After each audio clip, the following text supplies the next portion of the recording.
Let's start from the beginning. Our years-long Atlanta News First investigation misdeeds led to a change in Georgia law and closing a loophole. New state law went into effect January 1st, 2025. Previously, state law allowed anyone to file or transfer the deed to a home without proving they owned the house in the first place. Identification was not required. Fraudsters exploited the loophole by stealing the titles, transferring the ownership of the house to themselves. I feel more disappointed. It's how we met Robert Elder. The now 86-year-old had already lost his late wife, his sight, then his home, one he owned for more than 50 years. Since the early 70s. In 2023, someone filed not one, but 3 different deeds on Robert's home. First in July, then again in August with updated wording labeled corrective deed, and once more in September. All transferred Robert's house to someone else.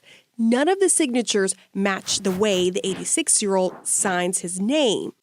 As shown in other official documents, the blind grandfather says he cannot sign his name straight on a signature line. In a civil lawsuit, Robert accused his former stepson, Tory Elder, of being involved. Atlanta News First investigates tried tracking down Tory, ultimately getting him on the phone. So how did his name get on this deed?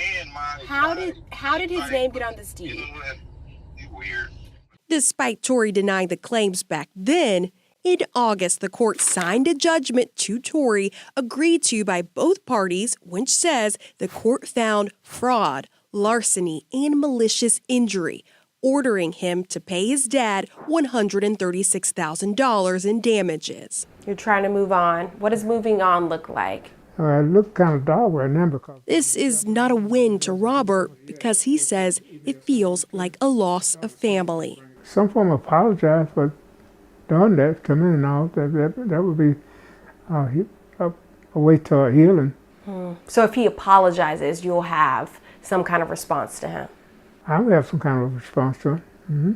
In this case, the son was not the only defendant named in the lawsuit. The suit also accused a buyer and their mortgage company of wrongdoing. Both denied the claims. As part of a settlement agreement between Robert, the buyer, and the buyer's mortgage company, the specific claims against the buyer and their mortgage company were dropped and dismissed. But the buyer and their mortgage company will make a single payment to Robert, the 6-figure value of his home.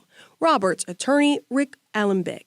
Is it an emotionally satisfying case? Would you like to see people go to jail? Certainly.